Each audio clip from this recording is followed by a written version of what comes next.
Kung Fu and horror, not usually associated with each other, but this movie I'm reviewing today, The Legend of the Seven Golden Vampires, is an exception. Released by Hammer in 1974, and today we're going to be checking it out. In 1804, Chinese monk Ka, played by Chan Shen, travels to Transylvania to summon Count Dracula and asks him to help revive the power of the Seven Golden Vampires. Dracula agrees under one condition. He has to escape the temple under Ka's body.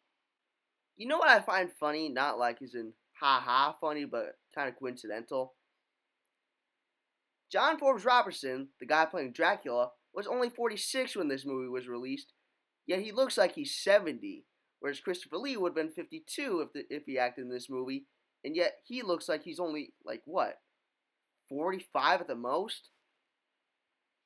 A century later, in Chungking, China, Professor Lawrence Van Helsing, obviously played by Peter Cushing, gives a lecture to his students on Chinese vampires. So basically, he tells the story of a farmer who lost his wife to one of the seven golden vampires. So he goes out of the temple where she's captive and puts a Buddha statue somewhere before his throat slit.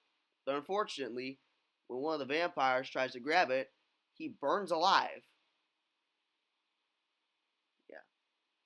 Unfortunately, nobody believes him, save for a guy named Shi Xing. Because unfortunately, Van Helsing doesn't know where it is.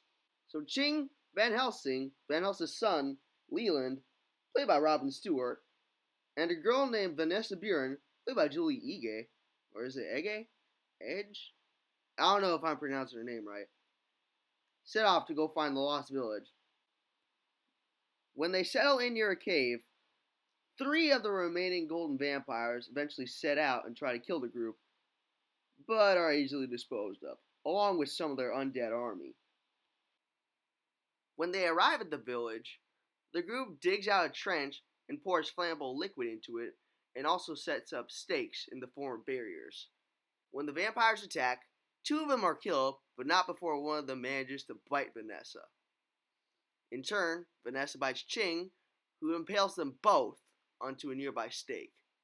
During the battle, the last vampire takes one of Chang's sisters, Mei Kuei, up to the temple. Leyland follows suit and battles the vampire, but before he can be attacked, Van Helsing grabs an arrow and throws it to the back of the vampire, causing immense pain and falling into a tub of acid.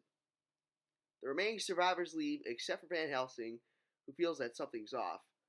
Sure enough, Ka arrives, transforms into Dracula once again, and battles Van Helsing. Van Helsing then grabs a stake and fatally impales the vampire, causing him to scream in agony and eventually dissolve into dust. I honestly don't know how to describe this movie, but overall, I would give this movie an 8 out of 10. Go check it out if you can. It's wild.